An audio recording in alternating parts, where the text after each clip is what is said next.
Vault 69 was built beneath the earth with the same reassuring promises that guided countless other Vault-Tec shelters. Families entered believing they were stepping into safety, a controlled environment designed to preserve humanity through the devastation of nuclear war. The steel door sealed shut behind them, cutting them off from the world above.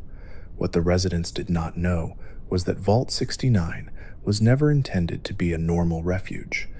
Like many Vault-Tec facilities, it was an experiment, quiet, deliberate, and deeply unsettling in its simplicity. Of the 1,000 people selected to live inside, only one was a man. The idea itself was deceptively straightforward. Vault-Tec wanted to observe how a population would adapt when a fundamental aspect of social balance was altered. The experiment relied not on technology or scarcity, but on demographics. By creating an overwhelming imbalance between men and women, the company hoped to study the effects of isolation, reproduction pressure, leadership dynamics, and social cohesion over time. The residents were not informed of the imbalance before entering. They stepped into the vault expecting a typical cross-section of society, only to discover the reality once the door was sealed permanently behind them. In the first days, confusion likely overshadowed fear. People would have gathered in common areas, counting faces, whispering questions. Where were the men? Had something gone wrong during admission? Some may have assumed it was a temporary administrative mistake, something that would be corrected once communication with Vault-Tec resumed. But as hours turned into days, the truth became undeniable. There was only one man among 1,000 women, and no explanation was offered. The realization alone would have created a tension that spread quietly through the population. The man himself would have found his existence transformed overnight. In ordinary society, individuality dissolves into the crowd, but inside Vault 69, he became a singular figure, immediately defined not by his personality or skills, but by his rarity. Every interaction carried significance. Every decision he made could ripple through the social fabric of the vault. Attention, expectations, and pressure likely descended upon him from all sides, whether welcomed or not. Vault-Tec's experiment did not simply isolate the population from the outside world. It isolated one individual within that population in a profoundly personal way. For the women of Vault 69, the imbalance forced questions that no one had prepared to answer. How would leadership structures form? Would competition emerge, or would cooperation prevail? Would the community prioritize equality, or would social hierarchies develop around access to the one person who represented potential biological continuity? These questions were not abstract. They shaped daily life almost immediately. Conversations that might once have centered on maintenance schedules or education became intertwined with uncertainty about the future. At first, the community may have tried to maintain normalcy. Routine is a natural response to instability. Residents would have followed schedules, attended meetings, and attempted to treat the situation rationally. The vault systems provided food, shelter, and order, reducing immediate survival concerns. Yet beneath this surface stability, psychological strain slowly accumulated. Human societies are shaped by balance and variety, and the deliberate imbalance created by Vault-Tec ensured that every relationship carried additional weight. The experiment also challenged notions of identity and autonomy. The single man in the vault was not merely a person, but a symbol forced into a role he never consented to. Expectations surrounding reproduction could have turned personal choices into community concerns. His privacy would have been difficult to maintain. Even simple friendships might be interpreted through the lens of scarcity. The burden of representing an entire demographic could isolate him emotionally, despite being constantly surrounded by others. Over time, leadership likely became crucial. The residents needed systems to manage tension and maintain fairness, whether through councils, rotating responsibilities, or social agreements designed to prevent conflict. The success or failure of Vault 69 depended not on technology, but on human adaptability. Would people define themselves by competition or solidarity? Could a community survive when one individual's existence held disproportionate importance? Vault-Tech's observers, if they were monitoring remotely, would have watched closely for signs of fracture. The psychological impact of the experiment extended beyond relationships. The imbalance altered perceptions of future generations. Children born within the vault would grow up in a society shaped by scarcity of one gender, raising difficult questions about education, identity, and cultural norms. Parents and teachers would need to explain a reality that had no precedent. The absence of balance would become normal to them, even as the original generation remembered a different world. This generational shift could reshape the vault's culture entirely. Isolation amplified every emotion. In the outside world, social tension can disperse across communities or escape through movement. Inside a vault, there is nowhere else to go. Grievances linger in hallways.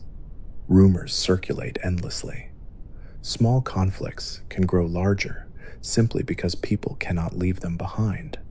Vault 69's residents faced the challenge of creating harmony not just for survival, but for psychological stability.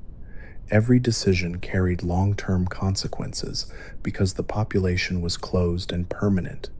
Interestingly, the experiment also highlighted resilience. Humans are remarkably adaptable, and it is possible that the residents found ways to build a functioning society despite the imbalance.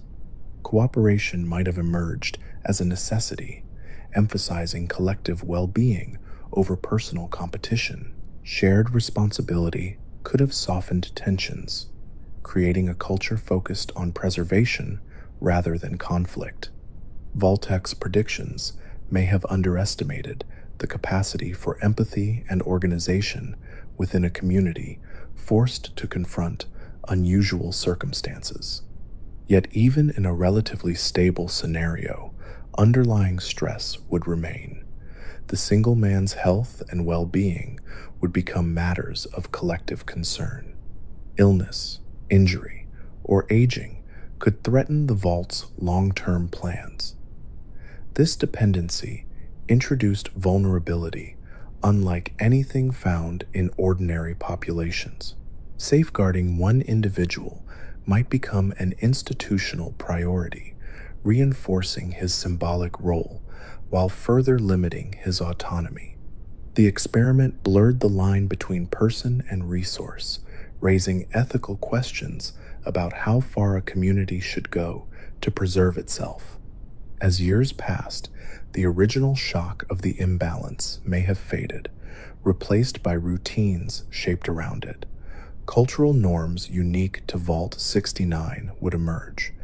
Stories, rules, and traditions would adapt to the vault's reality, creating a society fundamentally different from the one that entered.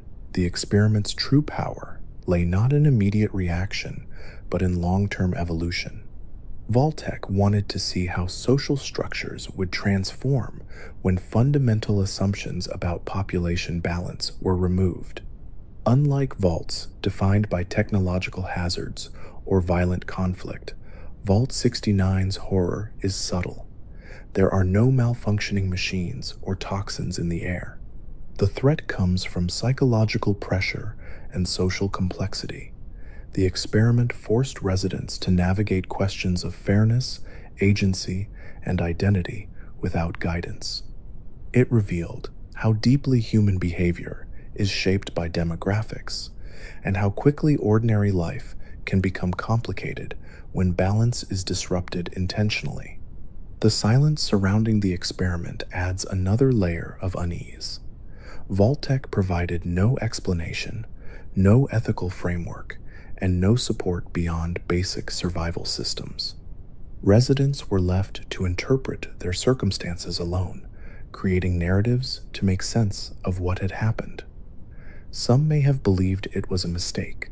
Others may have suspected deliberate manipulation.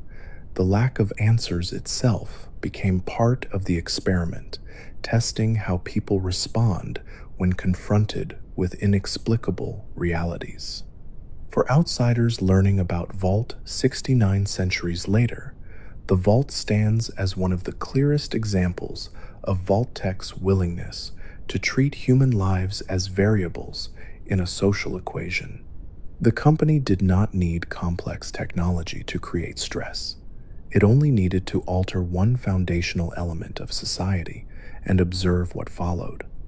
The simplicity of the design makes it especially unsettling. The experiment feels plausible, almost mundane, which makes its ethical implications harder to dismiss. Vault 69 also invites reflection on exclusivity and isolation. The residents were selected without understanding the true nature of their community. Their identities were defined for them before they even entered the vault. Choice was replaced by circumstance. In this way, the experiment mirrors broader themes throughout Fallout: the tension between control and autonomy, between survival and freedom.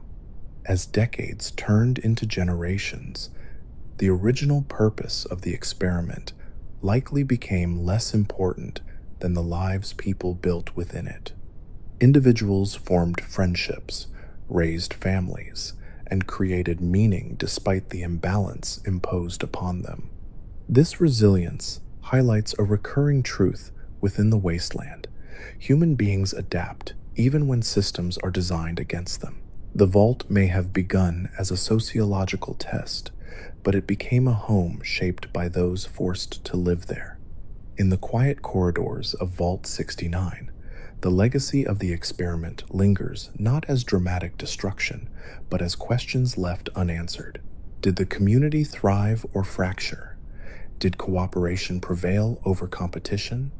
Vault-Tec's records offer little clarity, leaving only speculation and the uneasy realization that the residents' experiences were never truly about their survival. They were observations in a controlled study, their lives measured against hypotheses written long before the bombs fell. The story of Vault 69 reminds us that some of the most disturbing experiments are not those involving monsters or radiation, but those that manipulate the foundations of human society itself. By changing one variable, the balance between men and women, Vault-Tec transformed ordinary life into a psychological landscape filled with challenges no one had chosen.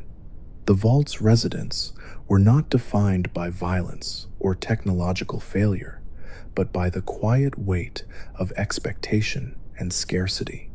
And so Vault 69 endures as one of the most unsettling entries in the long history of Vault experiments. It shows that survival alone is never the full story. Beneath the safety of steel walls, humanity's greatest challenges often come from within, from the social dynamics that shape identity, community, and the fragile balance required to keep people together when the world outside has already fallen apart. Vault 106 was built with the same calm precision that defined the promise of safety across America before the bombs fell. Families entered through the massive door, believing they were escaping the end of the world, trading uncertainty for order beneath layers of reinforced steel. The corridors were clean, the lighting warm, and the atmosphere reassuring. To the residents, it appeared to be another standard vault designed for long-term survival. Yet hidden within the air filtration system was an experiment that would begin only 10 days after the vault sealed psychoactive drugs released directly into the air. Unlike many experiments that unfolded gradually or relied on social imbalance, Vault 106 was designed for sudden transformation. The residents had just enough time to settle into routines before the system activated. 10 days of normalcy allowed trust to form. People unpacked, attended meetings, and began adapting to underground life. Then, without warning, the very air they breathed changed. At first, the effects were subtle. Some residents might have reported dizziness, vivid dreams, or slight mood swings. Others dismissed strange sensations as stress from the recent transition.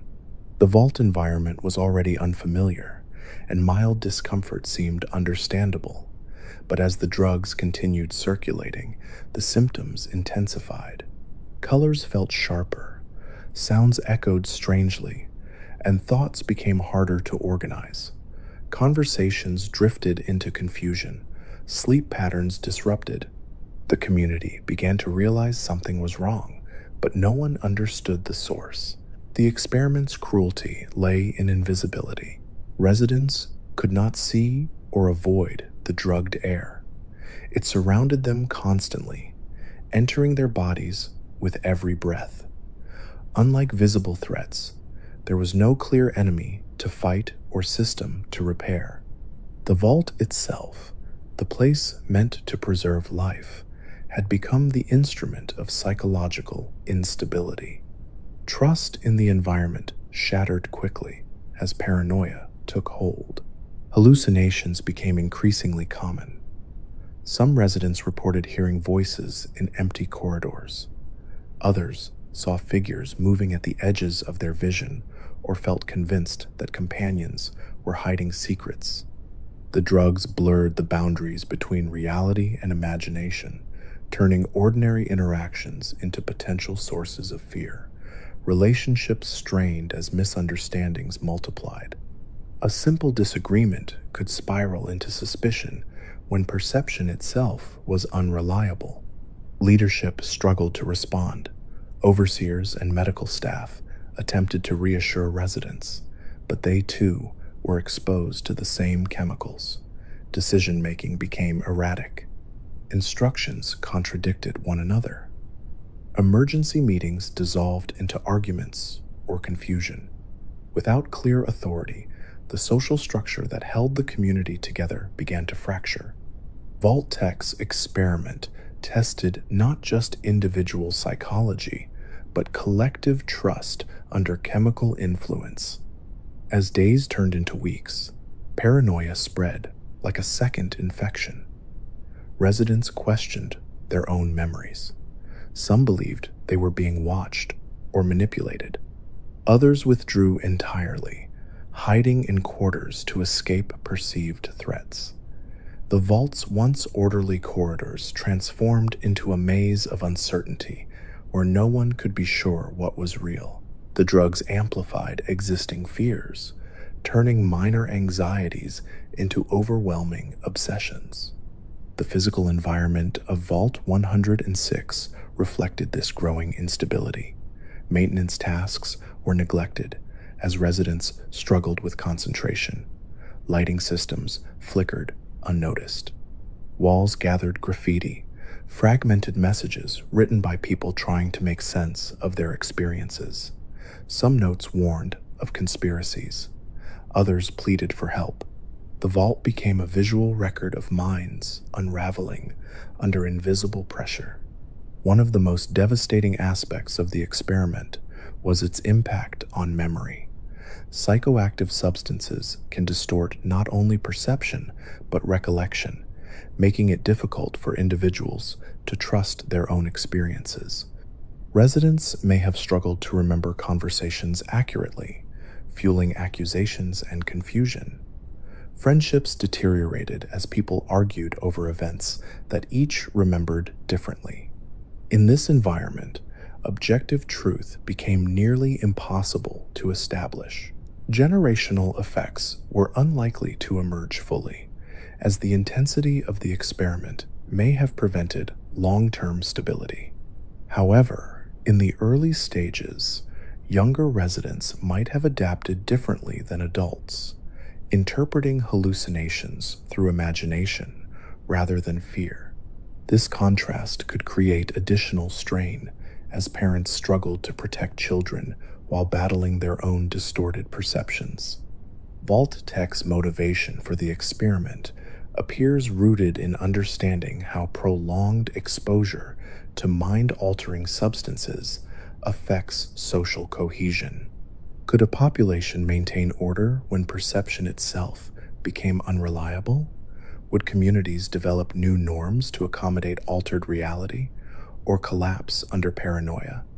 The company treated human psychology as a variable to manipulate, disregarding the profound suffering involved. Over time, the vault likely descended into chaos. Some residents may have attempted to disable the air filtration system, suspecting contamination without fully understanding its nature. Others might have resisted, convinced that such actions were dangerous or part of imagined conspiracies. Conflicting interpretations of reality made coordinated action nearly impossible. The very tool needed to save the community, cooperation, was undermined by the drugs designed to erode trust. The emotional toll was immense. Fear became constant, but it was fear without clarity. Residents could not distinguish genuine danger from hallucination. Sleep offered little escape, as dreams blended seamlessly with waking experiences. The line between reality and delusion disappeared entirely for some individuals, leaving them unable to function within society. The vault transformed from a shelter into a psychological labyrinth. Despite the chaos, moments of resilience likely emerged. Small groups may have formed around shared trust, supporting one another through confusion. Some individuals could have developed coping strategies, grounding themselves through routines or sensory cues. These pockets of stability highlight humanity's capacity for adaptation, even under extreme conditions. Yet such efforts were constantly challenged by the ongoing presence of the drugged air. The design of Vault 106 ensured that recovery was nearly impossible without outside intervention. As long as the filtration system continued releasing chemicals, symptoms persisted. Residents faced a relentless assault on their perception, making long-term planning or recovery difficult. The experiment demonstrated how environmental manipulation can destabilize entire societies without visible violence. Centuries later, explorers entering Vault 106 encountered the remnants of this chaos. The vault's atmosphere still carried traces of its past, with lingering psychological effects reported by outsiders. Hallways felt oppressive, and the environment itself seemed to echo the paranoia that once consumed its inhabitants. Ghostly whispers and strange sensations, whether real or imagined, contributed to the vault's reputation as one of the most unsettling in the wasteland. The experiment also raises broader questions about free will and responsibility. If behavior is shaped by chemical influence, to what extent are individuals accountable for their actions? Vault 106 turned this philosophical question into lived reality. Residents made decisions under compromised perception, their choices influenced by forces they could not see or control. The vault challenges simplistic notions of morality by showing how environment can reshape human behavior profoundly. Compared to other vault experiments, Vault 106's horror feels immediate and intimate. There were no long-term demographic manipulations or gradual cultural shifts. Instead, the experiment struck directly at the mind, stripping away certainty within days. The speed of transformation underscores the fragility of psychological stability. Civilization the vault suggests, depends not just on infrastructure but on shared perception of reality. The silence of abandoned corridors tells a story of collapse, not caused by external threats, but by internal disintegration. Residents did not face monsters or starvation. They faced their own altered minds. The air itself became an enemy, invisible and unavoidable, turning safety into danger without warning. Vault 106 serves as a chilling reminder of Vault-Tec's philosophy. The company was willing to sacrifice entire communities not to ensure survival, but to observe reaction. The experiment treated consciousness itself as a tool for study, ignoring the humanity of those involved. It reveals a worldview where knowledge justified any cost, no matter how cruel. In the end, the legacy of Vault 106 is one of fragmentation. The community that entered expecting order was slowly dissolved by paranoia and hallucination. Trust eroded, relationships shattered, and reality itself fractured. The experiment demonstrates how fragile social structures can be when perception is manipulated, and how quickly fear spreads when people can no longer rely on their senses. As part of the larger tapestry of Vault experiments, Vault 106 stands out for its psychological intensity. It reminds us that survival requires more than physical safety. Minds need clarity, trust, and shared reality to function.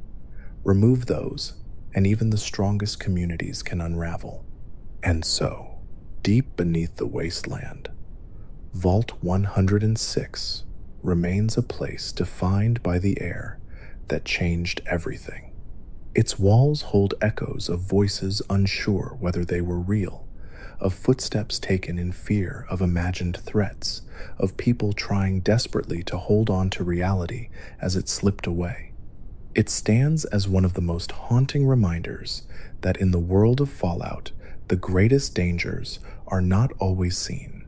Sometimes they are simply breathed in, quietly, until nothing feels real anymore. Vault 55 was built like countless other shelters that promised safety from the end of the world. Families arrived carrying bags packed in panic, believing they were stepping into a future where humanity could survive long enough to rebuild.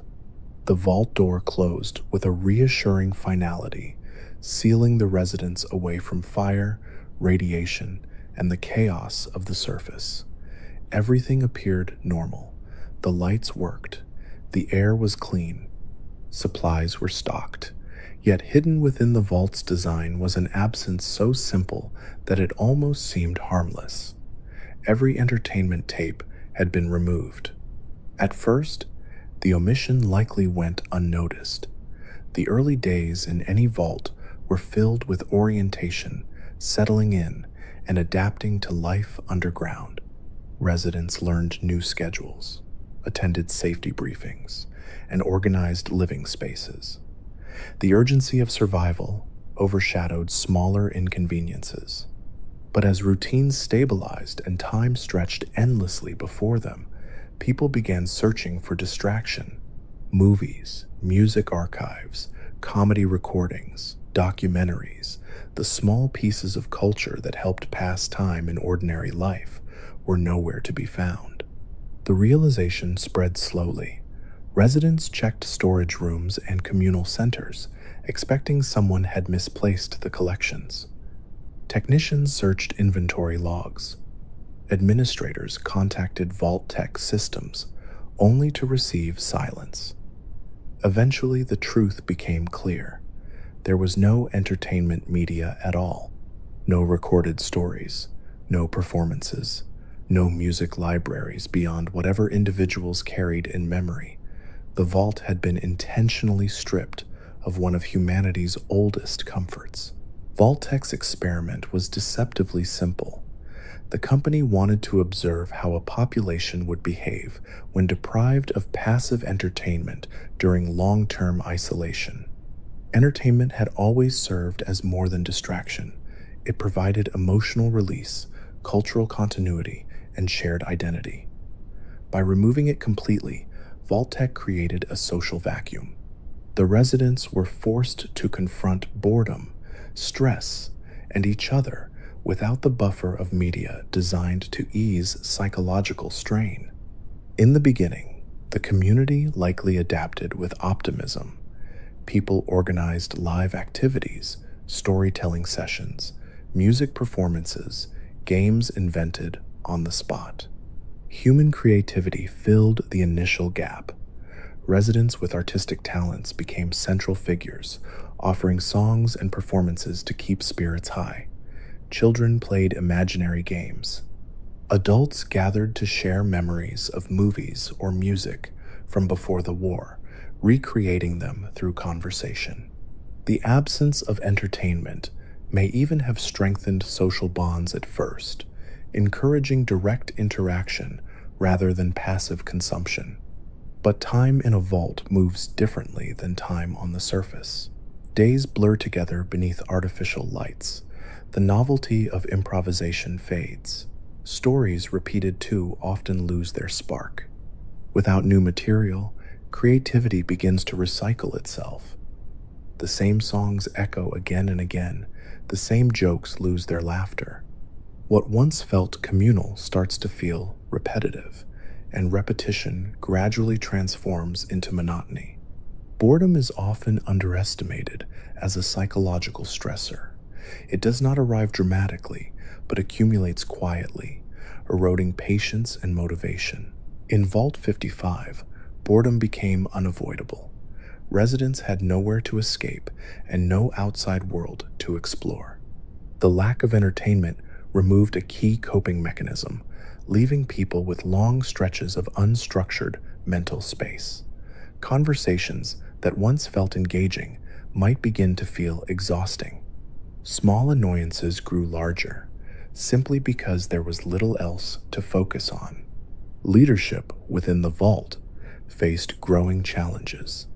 Maintaining morale became as important as maintaining life support systems.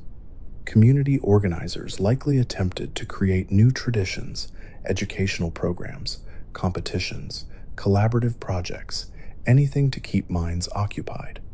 Some residents may have embraced the challenge, seeing it as an opportunity for self-improvement or artistic expression. Others struggled, feeling restless or disconnected. The absence of entertainment affected individuals differently depending on personality, background, and resilience. Over months and years, cultural evolution inside Vault 55 would have accelerated. Without recorded media shaping tastes and trends, the community developed its own forms of art and storytelling. Oral traditions became essential. Songs changed as they passed between generations. Stories grew larger with retelling. In a strange way, the vault may have rediscovered a more ancient form of culture, one dependent on memory rather than technology. Yet, this reliance also introduced fragility. Memories fade, details change. The past became increasingly mythologized. The experiment also highlighted the role entertainment plays in emotional regulation. Humor, drama, and music allow people to process difficult feelings safely. Without them, residents had fewer outlets for stress. Anxiety or frustration might manifest more directly in social interactions. Arguments over minor issues could escalate simply because residents lacked healthy distractions. The vault's confined environment amplified these effects, turning psychological strain into a community-wide challenge. Children born within Vault 55 experienced a particularly unique upbringing. They grew up without movies or recorded music, shaping their understanding of culture entirely through live interaction. Their imaginations may have flourished, but they also inherited the limitations of their environment. Stories from the pre-war world sounded almost unbelievable, tales of endless entertainment available at the push of a button. For them, boredom might have felt normal rather than unusual, fundamentally changing how they perceived time and leisure. Interestingly, the absence of entertainment may have strengthened certain skills. Residents had to talk, collaborate, and create rather than passively consume. Some individuals likely became accomplished storytellers, musicians, or teachers simply because those roles carried social importance. The vault became a society where creativity was necessary for morale. Yet, even creativity requires renewal, and without external influences, innovation could stagnate over generations. Vault-Tec's researchers predicted psychological stress, but the long-term outcomes remain uncertain. Some records suggest the experiment produced unexpected stability. Humans, when deprived of passive entertainment, sometimes become more socially engaged. Shared experiences replaced individual distraction. Community events gained significance because they were rare sources of novelty. The vault may have developed a strong collective identity precisely because residents relied on one another for emotional support. Still, the experiment's cruelty lies in choice. The residents were never asked if they wished to live without entertainment. The decision was imposed on them, transforming ordinary life into a sociological study. Vault-Tec treated culture itself as a variable, removing it to see what remained. The simplicity of the experiment makes it unsettling. No toxins, no violence, just silence where music should have been. Over decades, the lack of recorded entertainment may also have affected historical memory. Without documentaries, news archives, or preserved art, residents' understanding of the outside world grew increasingly abstract. Pre-war society became a collection of stories rather than a tangible reality. This disconnection could reinforce loyalty to the vault itself, as the past felt distant and irrelevant. The experiment subtly reshaped identity by limiting access to cultural continuity. As tension and monotony accumulated, some residents may have sought escape through personal projects or obsessive hobbies. Others might have withdrawn emotionally, retreating inward when external stimulation proved insufficient. The vault's mental health systems, if they existed, would have faced unique challenges. Traditional therapy often relies on distraction and expression through media, tools unavailable in Vault 55. Emotional struggles had to be addressed directly, without external aids. The contrast between Vault 55 and neighboring experiments becomes clear when viewed alongside Vault 56, where one form of entertainment was intentionally preserved. Vault-Tec's own sociologists reportedly predicted that Vault 56 would fail faster, suggesting they believed some entertainment, even bad entertainment, was preferable to none at all. This comparison reveals how seriously the company viewed culture as a psychological necessity. Despite the strain, it is possible that Vault 55 endured longer than expected. Human resilience often emerges in unexpected ways. The residents may have learned to value silence, conversation, and shared creativity more deeply than surface societies ever did. In a world without endless distractions, relationships carried greater weight. Community gatherings became meaningful events rather than background noise. Yet the vault's legacy remains ambiguous.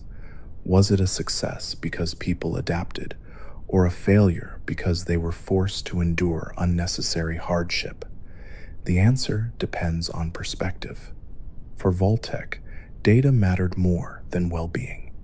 For the residents, survival likely mattered more than philosophy. They lived day to day, building a culture from absence.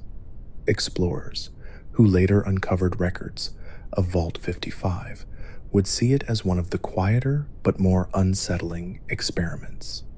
There were no dramatic disasters, no monstrous mutations, only the gradual erosion of comfort through monotony.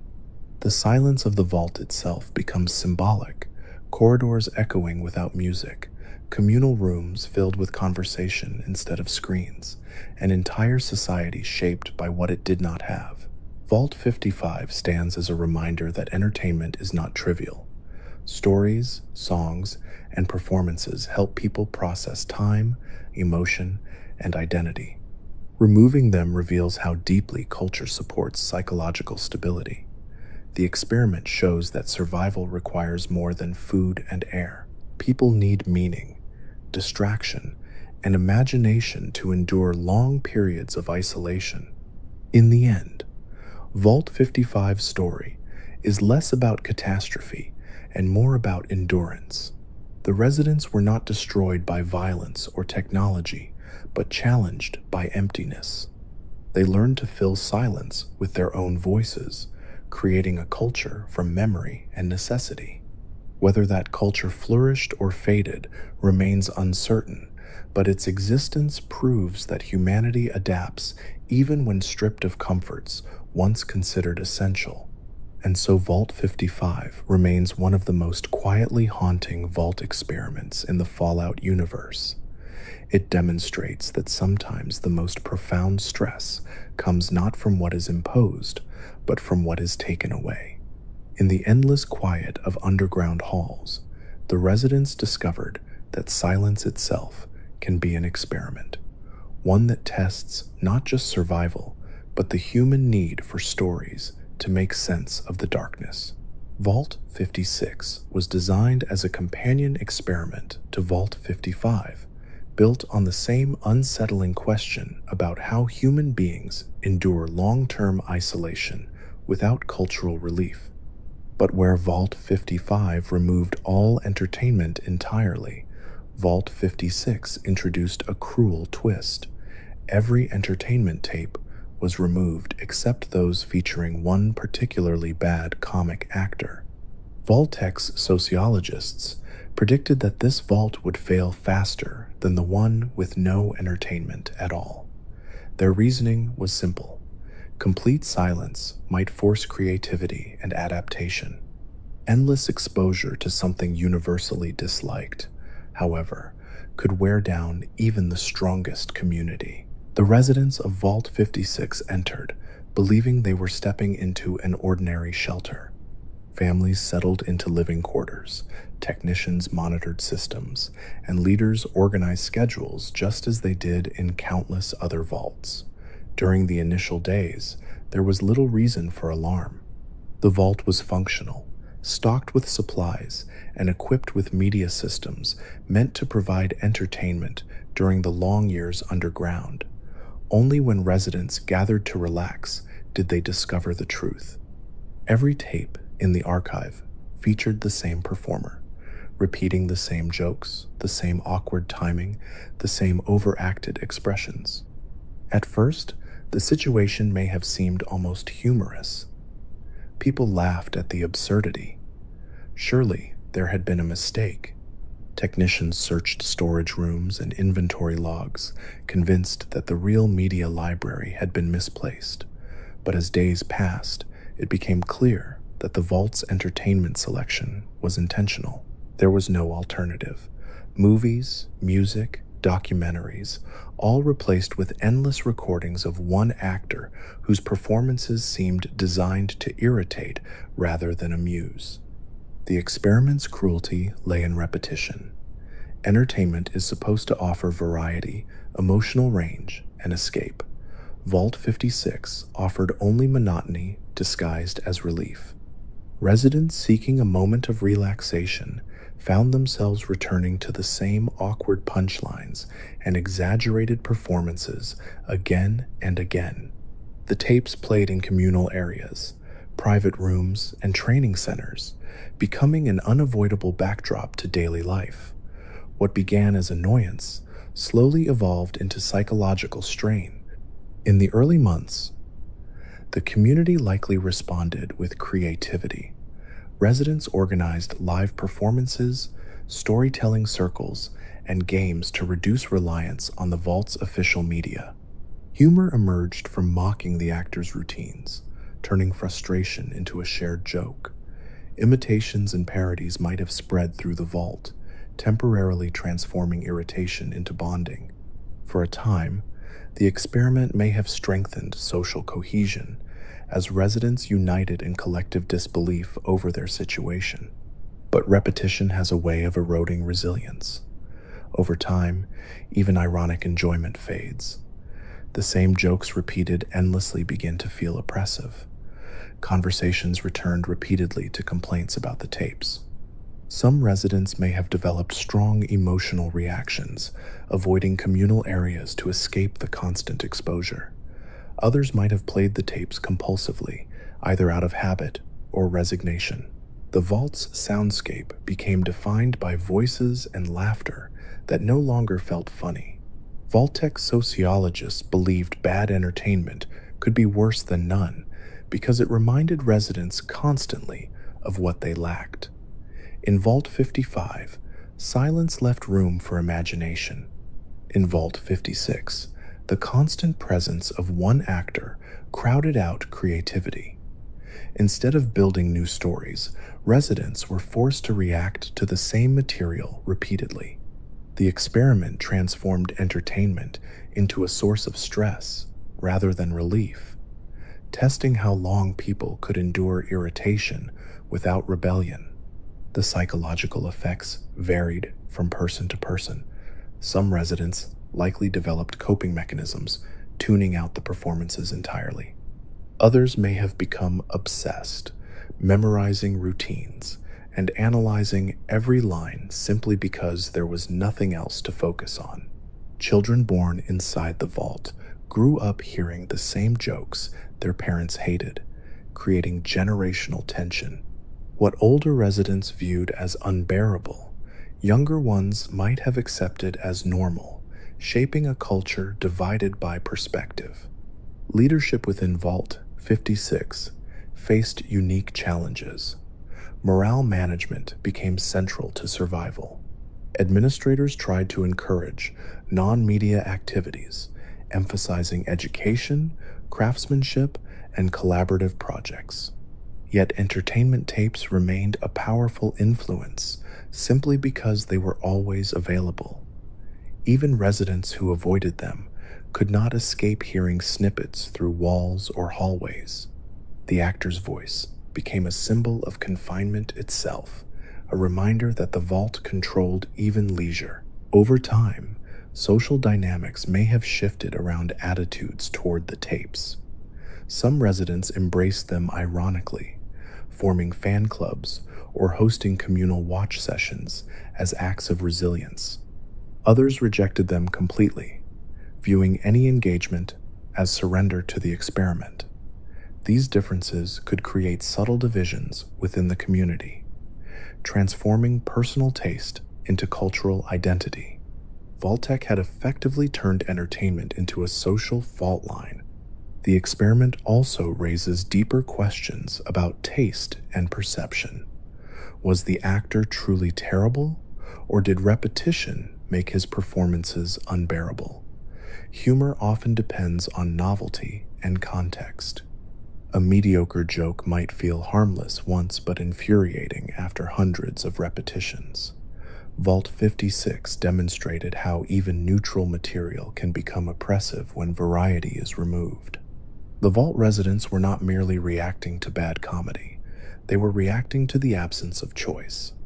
Isolation amplified these effects. In the surface world, people can seek new experiences when bored or annoyed. Inside a vault, options are limited. The actor's presence became inescapable, echoing through decades of life underground. Residents could not simply turn off the system forever because entertainment, even flawed entertainment, remained one of the few distractions from routine. This dependency created a strange relationship between the community and the media they disliked. Generational change complicated matters further. Children raised in Vault 56 might not have shared their parents' frustration. With no comparison point, the actors' performances could seem normal or even comforting. Familiarity breeds attachment, and what the first generation considered torture might become nostalgic to those born later. This shift could create cultural debates about whether the tapes were truly bad or simply misunderstood, adding new layers to the Vault's evolving identity. Vault-Tech's prediction that Vault 56 would fail before Vault 55 suggests they underestimated human adaptability. While the experiment was undeniably stressful, communities often find meaning even in absurd circumstances. Residents may have transformed annoyance into tradition, quoting lines ironically, celebrating anniversaries of the actors' performances, or creating rituals around collective viewing. What began as manipulation could be repurposed into culture. Yet the underlying cruelty remained. The residents were denied genuine choice.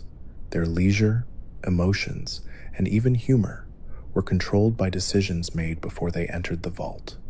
The experiment reveals Vault-Tech's cynical view of human psychology, the belief that entertainment could be weaponized to create stress.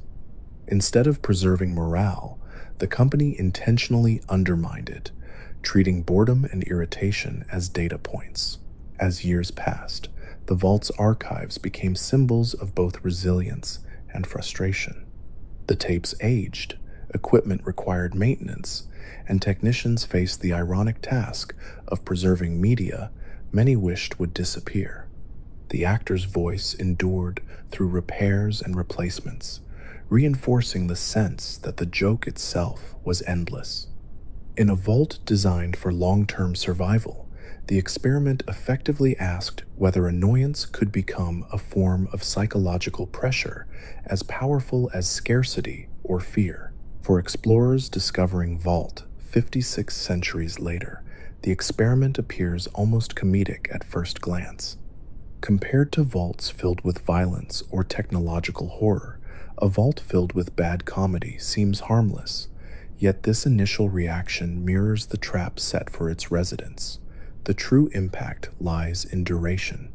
What feels trivial for a moment becomes profound when stretched across decades. The vault's quiet halls echo with laughter that lost its meaning long ago. Vault 56 also serves as a reflection on entertainment's role in human life. People often dismiss media as optional, yet it shapes emotions, builds community, and offers escape. By limiting variety to a single disliked performer, Vault-Tech revealed how deeply people rely on choice for psychological balance. The experiment shows that even small freedoms, the ability to choose what to watch or listen to, matter enormously in confined environments. In the end, Vault 56's story is not one of dramatic collapse, but of endurance under absurd conditions. Residents adapted, complained, laughed, and argued, building a society shaped by a joke that refused to end. Their resilience demonstrates humanity's ability to find meaning even in circumstances designed to frustrate. And so Vault 56 stands as one of the strangest and most quietly disturbing experiments in the Fallout universe. It reminds us that stress does not always come from danger or deprivation. Sometimes it comes from repetition, from the slow erosion of patience caused by endless exposure to something you cannot escape. Beneath the steel walls, the same laughter played again and again until the line between humor and torment blurred, and the residents learned that the worst joke of all was realizing there was no punchline waiting at the end. Vault 53 was built to look reliable. The doors sealed properly, the lights glowed steadily, and every piece of machinery appeared identical to what residents expected from a standard Vault-Tech shelter. Families entered, believing they had escaped the uncertainty of the surface and stepped into a place where engineering would guarantee survival. The promise of a vault was simple: systems that would keep working long after the world outside had collapsed. What the residents of Vault 53 did not know was that their equipment had been intentionally designed to fail. Unlike experiments focused on social imbalance or psychological manipulation through media, Vault 53 targeted something more fundamental: trust in infrastructure. Every major system inside the vault was engineered to break down every few months. The breakdowns were repairable, never catastrophic enough to immediately threaten life, but frequent enough to create constant stress. Vault-Tec sociologists wanted to observe how a population responded when reliability disappeared. Would repeated crises strengthen cooperation, or would they slowly erode morale until society collapsed from exhaustion? At first, life inside the vault seemed ordinary.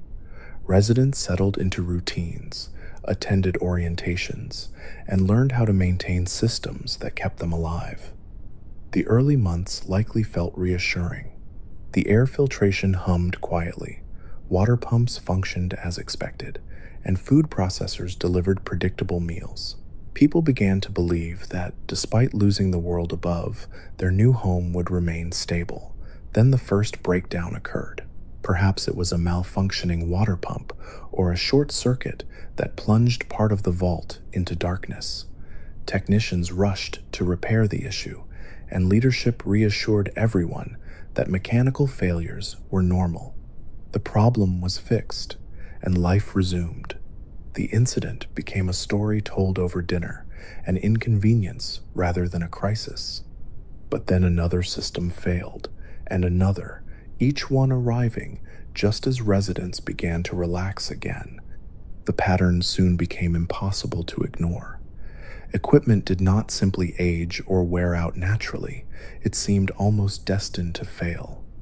Air recyclers sputtered, elevators stalled, lighting systems flickered unpredictably. None of the malfunctions were irreversible, but each demanded time, labor, and emotional energy. The residents realized they were living in a state of perpetual maintenance. Stability, the very thing the vault promised, never lasted long enough to feel secure. The psychological impact of repeated breakdowns was profound. Human beings rely on routine and predictability to feel safe, especially in confined environments. In Vault 53, every calm period carried an undercurrent of anxiety.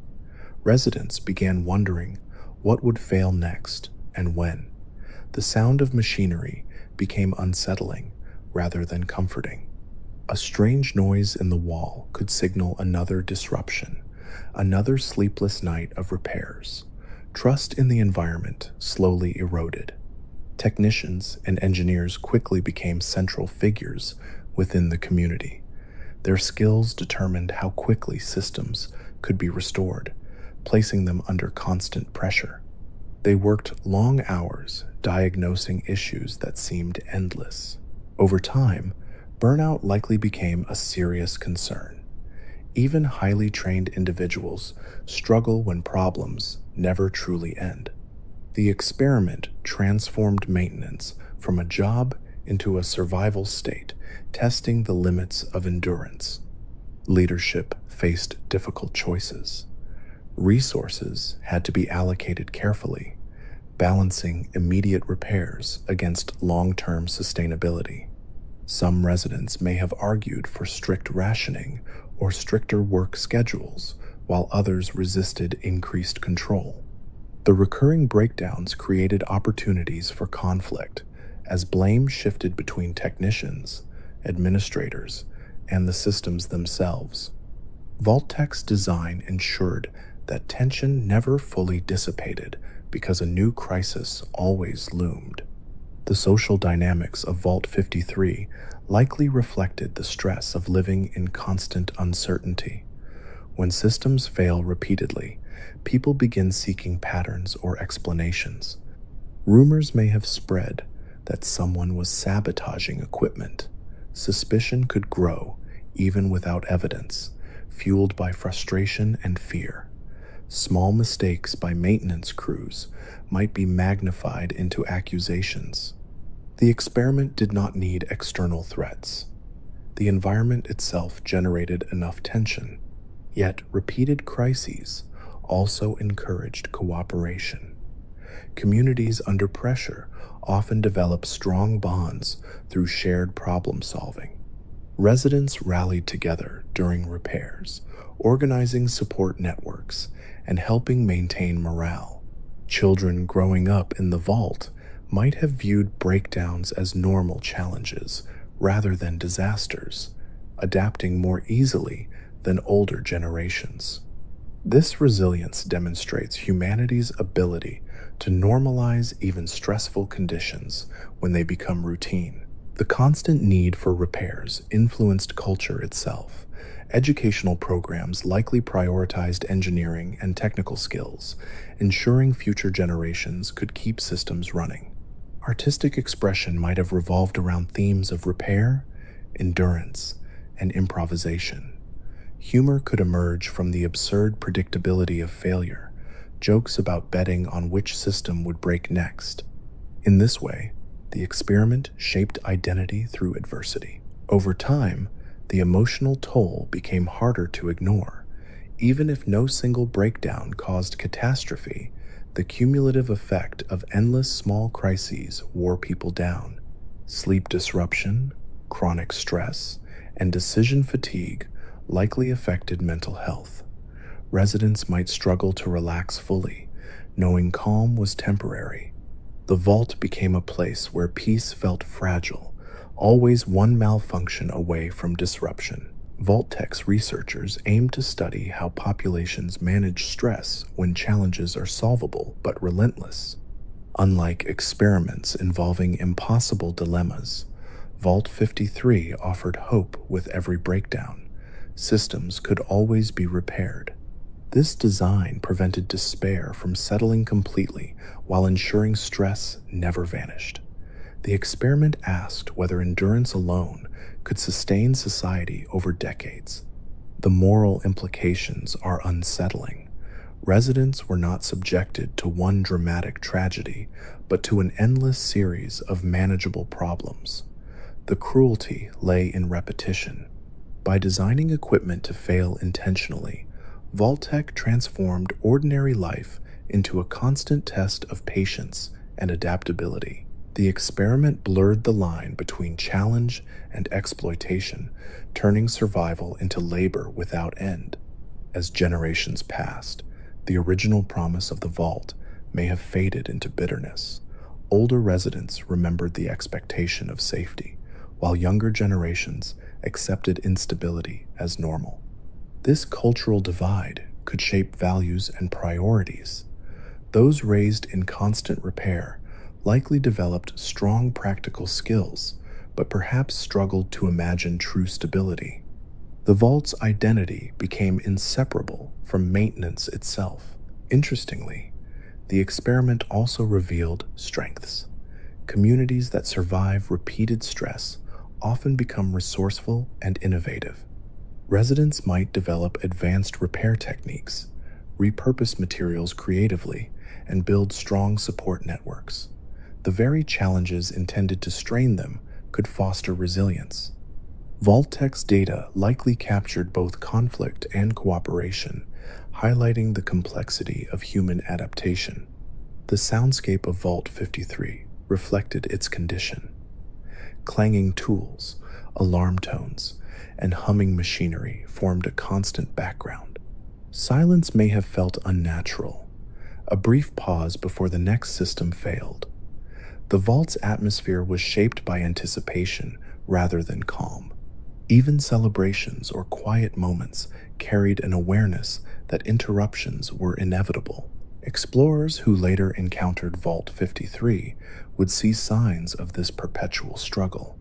Equipment patched repeatedly, notes detailing repair schedules, and improvised solutions scattered throughout corridors told the story of a community constantly fighting entropy. Unlike vaults destroyed by one catastrophic event, Vault 53 showed evidence of endurance, a record of countless small victories against systems designed to falter. The experiment's legacy raises broader questions about human tolerance for instability. How much uncertainty can people endure before morale collapses? Does constant problem solving strengthen communities or slowly exhaust them? Vault 53 suggests both outcomes are possible simultaneously. Residents may have survived through cooperation, yet the psychological cost remained significant. In the end, Vault 53 stands apart because its horror is subtle and familiar.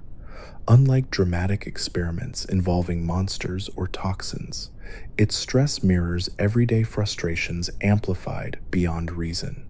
A broken machine here, a malfunction there, problems that feel manageable individually but overwhelming in total. The vault reminds us that exhaustion can come not from catastrophe, but from endless maintenance. And so the story of Vault 53 lingers as a quiet warning about reliability and trust. The residents entered expecting safety built on engineering precision, only to discover that their environment itself was unstable by design. They adapted, repaired, and endured, proving once again that humanity is remarkably resilient. But beneath that resilience was a constant question. How long can a society keep fixing things before it begins to wonder whether the failures were ever accidental at all? In the dim corridors of Vault 53, the echoes of tools striking metal still seem to linger, a reminder that survival sometimes means living in a world that never quite stops breaking and learning to keep moving forward anyway. Vault 70 was designed to appear ordinary. Its residents entered believing they would survive the apocalypse through the same combination of technology, planning, and community promised by every Vault-Tec shelter. The corridors were clean, the systems functional, and the routines familiar. Families unpacked their belongings, children explored their new surroundings, and leadership established schedules meant to carry them safely through years of isolation. Nothing about the vault immediately suggested danger, yet hidden behind its calm surface was an experiment that targeted something deceptively simple: clothing. Inside every vault, jumpsuits served more than a practical purpose. They represented identity, unity, and equality. The blue fabric and numbered backs reminded residents that they belonged to something larger than themselves. Vault 70's experiment centered on that symbolism. The Vault's jumpsuit extruders, machines responsible for producing replacement uniforms, were designed to fail after just 6 months. Once they stopped functioning, no new standardized clothing could be created. Vault-Tec wanted to observe how a society would adapt when one of its most visible symbols of order slowly disappeared. The first months unfolded without issue. Residents received fresh jumpsuits, and life carried the same structured rhythm as in other vaults. The uniforms reinforced routine, making everyone appear equal regardless of background. The shared appearance minimized social difference and reinforced cooperation. Few residents thought much about the extruders. Clothing, like air and water, was simply expected to be available. Then the machines failed. At first, the breakdown seemed minor. Technicians inspected the extruders, believing repairs would restore normal operations. But attempts to fix the machines revealed deliberate design flaws. Parts were impossible to replace. Systems that looked standard were subtly altered to prevent long-term function. The realization spread slowly through the vault. When existing jumpsuits wore out, there would be no replacements. The community faced a future where the visual uniformity that defined their identity would gradually disappear. Initially, the impact seemed trivial. Clothing lasts longer than many supplies, and residents likely reassured one another that conservation would solve the problem. People patched torn fabric, washed uniforms carefully, and treated them with new caution. The jumpsuit itself became precious, no longer just a uniform, but a finite resource. This shift marked the beginning of the experiment's true effect. Scarcity transformed everyday objects into symbols of status and anxiety. Over time, wear and tear became unavoidable. Fabric faded. Knees tore from work in maintenance tunnels. Sleeves frayed. Residents improvised repairs using scraps, thread, and creativity. Each patch altered the appearance of the once identical uniforms, subtly introducing individuality where uniformity once ruled. At first, these differences might have been viewed affectionately, marks of resilience and personality, but as deterioration continued, clothing began reflecting economic and social disparities within the vault. People with sewing skills gained new importance. Tailors and hobbyists became essential members of the community, responsible for extending the life of aging garments. Their abilities could influence social standing, as well-maintained clothing became a visible sign of care and connection. Those without access to repair knowledge or materials found themselves wearing increasingly worn outfits. The experiment quietly introduced hierarchy through appearance. The loss of standardized uniforms also affected psychology. Uniforms create a sense of belonging, reducing visible differences that might divide communities. As jumpsuits deteriorated, individuality re-emerged in unexpected ways. Residents began customizing clothing out of necessity, using recycled materials from bedding or maintenance supplies. Colors varied. Styles diverged. What began as practical adaptation slowly reshaped identity itself. Vault 70 transitioned from a unified population into a patchwork of personal expression and resourcefulness. Leadership struggled to manage this change. Some administrators likely attempted to enforce conservation rules or ration remaining supplies, hoping to preserve uniformity as long as possible. Others recognized that adaptation was inevitable and encouraged creative solutions. Debates may have emerged about whether individuality threatened cohesion or strengthened morale. The experiment forced the community to confront questions about identity, equality, and tradition. The psychological weight of fading uniforms was deeper than it seemed. For many residents, the jumpsuit represented safety and continuity with the world they lost. Watching those symbols degrade served as a constant reminder that their environment was not permanent. Every tear in the fabric hinted at time passing, systems failing, and the slow erosion of certainty.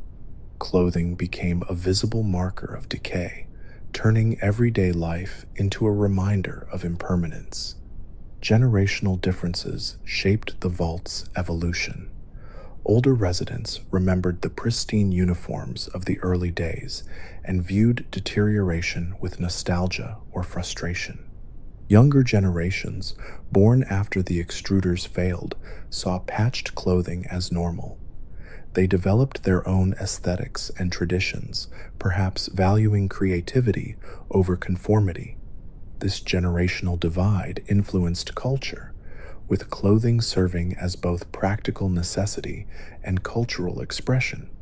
As years passed, the vault likely developed a distinctive visual identity unlike any other shelter. Handmade garments emerged, blending fragments of old jumpsuits with improvised materials. Patterns, colors, and styles reflected personal stories. Some residents might preserve fragments of original uniforms as heirlooms, while others embraced complete reinvention. The vault's appearance evolved organically, shaped by necessity rather than design. Vault-Tech's experiment explored how shared identity changes when external symbols disappear. The company understood that clothing influences social structure, often subconsciously.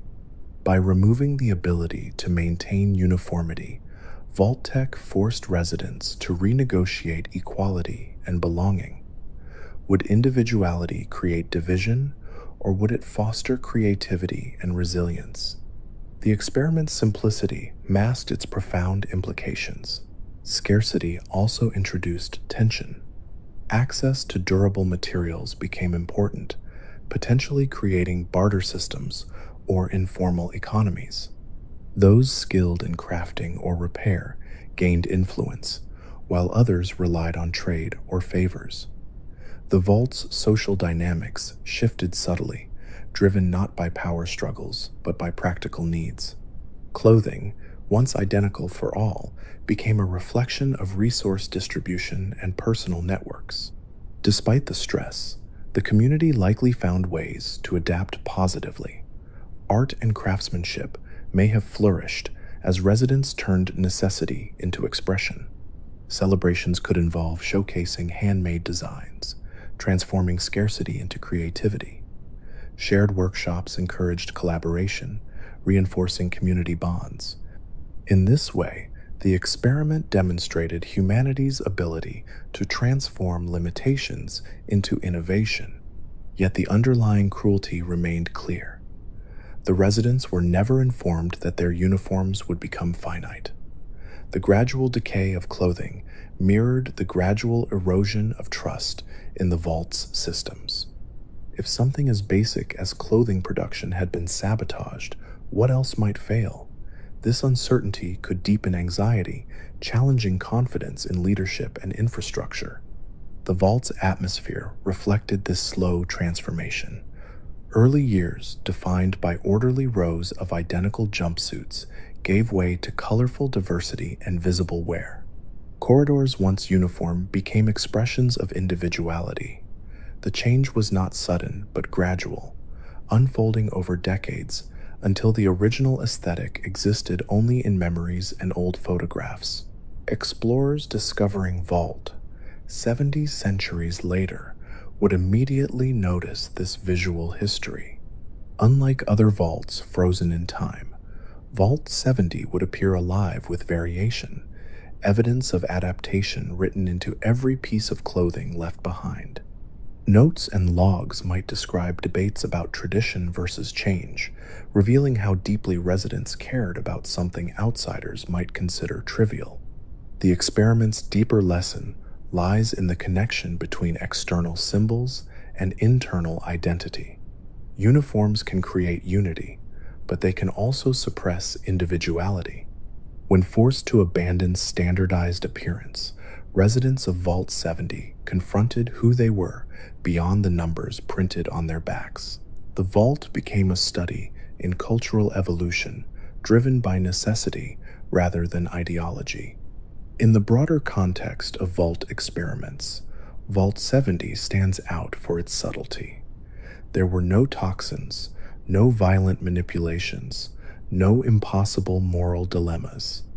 Instead, the experiment relied on slow change, the kind that often goes unnoticed until it reshapes society entirely. The residents were not broken by crisis, but transformed by gradual adaptation.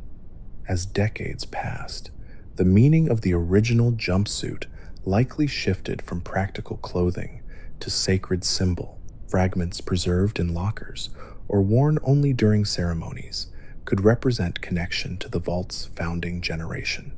These rituals would reinforce continuity even as daily life evolved beyond the experiment's initial boundaries. Ultimately, Vault 70 reveals how deeply material culture influences human society.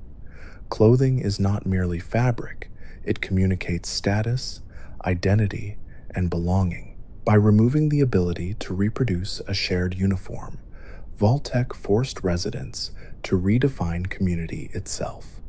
The experiment showed that even small changes in infrastructure can ripple outward, shaping culture in unexpected ways.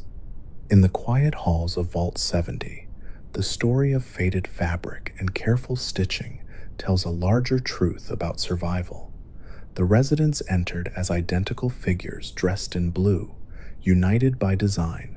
They emerged, at least culturally, as individuals shaped by creativity, adaptation, and the passage of time. The vault's legacy is not one of catastrophe, but transformation. And so Vault 70 remains one of the most quietly fascinating experiments in the Fallout universe. It reminds us that civilization is held together not only by technology and rules, but by symbols that give people a sense of belonging. When those symbols unravel, societies must decide whether to cling to the past or weave something new from the threads that remain. When looking at the experiments of Vault 69, Vault 68, Vault 55, Vault 56, Vault 53, Vault 70, and Vault 106 together, a pattern begins to emerge, one that is less about individual cruelty and more about a philosophy buried deep inside Vault-Tec itself. Each vault appears different on the surface. One altered demographics, another removed entertainment, another sabotaged equipment, and another poisoned the very air. Yet beneath these differences lies the same question repeated again and again. What happens to people when the systems they rely on are quietly changed? The residents who entered these vaults believed they were escaping chaos. They trusted the promise of structure. They expected that technology, planning, and order would protect them from a world torn apart by nuclear fire. Instead, they stepped into carefully designed environments where stability itself became the experiment. The vaults did not simply test survival, they tested adaptation, how quickly human beings reshape their societies when familiar foundations disappear. In Vault 69 and Vault 68, the balance of human relationships was altered before the doors even closed. These experiments relied on demographics, manipulating social structure through scarcity. The residents did not face broken machinery or failing air systems. Their challenge came from each other and from the expectations placed on individuals who never asked to carry symbolic weight. Over time, these communities likely developed unique cultures shaped by imbalance, proving that humans will build meaning even under artificial constraints. Yet the ethical cost remains impossible to ignore. Identity itself became a variable for observation. Vault 55 and Vault 56 explored something quieter but equally powerful: entertainment. The absence of media in one vault and the endless repetition of bad comedy in another demonstrated that culture is not a luxury, but a necessity. Stories, music, and humor give people emotional rhythm. Without variety or choice, time becomes heavy. Repetition erodes patience. Silence amplifies anxiety. These vaults revealed how deeply humans depend on shared imagination to make confinement bearable. The experiments suggest that boredom can be as destabilizing as fear when stretched across years. Vault 53 introduced a more practical form of stress: constant breakdowns. Equipment failed repeatedly, not enough to destroy the community, but enough to ensure no one ever felt secure. The experiment transformed everyday life into perpetual maintenance. It tested endurance rather than morality, asking how long people can remain cooperative when problems never truly end. The residents were forced to adapt, not to catastrophe, but to exhaustion, learning that survival sometimes means fixing the same thing over and over while knowing it will break again. Vault 70 focused on identity through something as ordinary as clothing. The failure of jumpsuit extruders slowly dismantled uniformity, allowing individuality and hierarchy to emerge through necessity.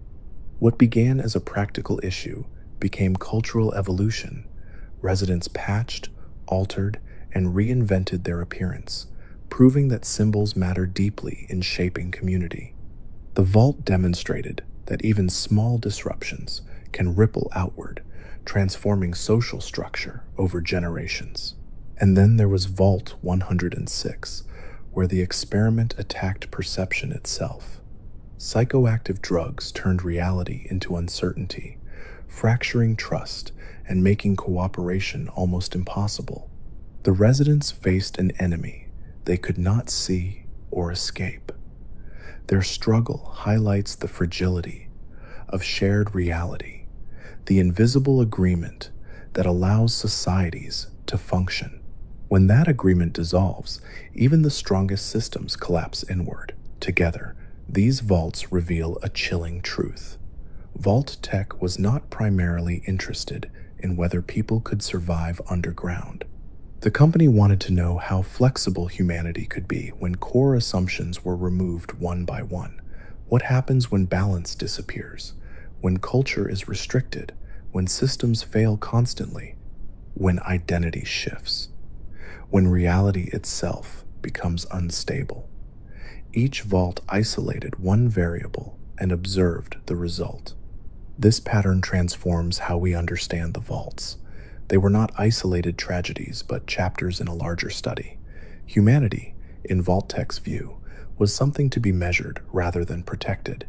The residents were not citizens. They were participants in experiments they never consented to. The cruelty of the system lies in its subtlety. Most vaults did not fail immediately. They functioned just well enough to keep people alive while stress accumulated slowly. Yet, within this manipulation lies another story, one that repeats across every vault: resilience. People adapt. Communities form even in imbalance. Creativity emerges when entertainment disappears. Cooperation grows under pressure. Identity evolves when symbols change. Even in Vault 106, where perception fractured, individuals likely reached for connection amidst confusion. The experiments reveal not only human vulnerability, but also human persistence. One of the most unsettling aspects of these vaults is how familiar their challenges feel. Demographic imbalance, cultural monotony, unreliable infrastructure, shifting identity, misinformation, and psychological stress. These are not purely fictional concerns. They echo real-world fears about how societies function under pressure. The vaults exaggerate these conditions, but the emotional truths remain recognizable. This familiarity makes the experiments feel disturbingly plausible. Time also plays an important role. Many of these experiments were not designed to kill quickly. They relied on gradual change. A broken machine here, a repeated joke there, a uniform that frays over years. The slow pace meant residents often adapted before realizing how deeply circumstances had changed. This gradual erosion is perhaps more unsettling than sudden catastrophe because it mirrors how real societies evolve, one small shift at a time. The vaults also challenge the idea of control. Vault-Tec believed that by designing environments carefully, it could predict human behavior. Yet, adaptation often produced unexpected outcomes. Communities found ways to survive that may not have aligned with predictions. Humor emerged in absurd situations. Culture evolved where none was expected. The experiments demonstrate that while systems can influence behavior, they cannot fully contain human creativity. In the quiet aftermath, many vaults became ruins, filled with clues, broken tapes, patched clothing, maintenance logs, graffiti on walls. These remnants tell stories not of villains or heroes, but of ordinary people trying to live normal lives under extraordinary conditions. The tragedy is not just what Vault-Tec did, but how much potential was lost when people were treated as data points rather than individuals. As part of a larger sleep story, these vaults take on a reflective quality. Their halls feel still now, the echoes of past struggles softened by time. It becomes easy to imagine the residents moving through daily routines, unaware they were being observed from afar. Someone patching a jumpsuit, someone telling a story to replace missing movies, someone fixing a machine yet again, someone laughing at a joke that stopped being funny years ago. The experiments also remind us that survival is not a single achievement. It is continuous, shaped by countless small choices. The residents of these vaults survived not because their environments were perfect, but because they adapted repeatedly. Their resilience exists even when the systems around them were designed to undermine it. And perhaps that is the quiet paradox at the heart of the vaults. Vault-Tec sought to prove that humans could be controlled through engineered circumstances. Instead, the story suggests that people constantly reshape those circumstances in unexpected ways. Even in confinement, culture evolves. Even under stress, communities form. Even when reality feels unstable, individuals search for connection. In the end, the legacy of these experiments is not only horror, but reflection. They ask us to consider what truly holds societies together. Is it technology, uniformity, entertainment, trust? Or is it something more flexible, the human capacity to adapt, to create meaning, to keep moving forward despite uncertainty? Deep beneath the wasteland, the vaults now sit mostly silent. Their experiments finished long ago, their observers gone. Yet the questions they posed remain. What happens when the systems we trust begin to shift? How much change can people endure before they become someone new? And perhaps, most quietly of all, if survival requires adaptation, where is the line between enduring and becoming part of the experiment itself? As the lights dim in these forgotten corridors, the answer seems to echo softly from one vault to the next. Humanity survives not because conditions are perfect, but because people learn to live within imperfect ones, stitching together meaning from whatever remains. And in that quiet persistence, even the most controlled experiment can never fully predict the outcome.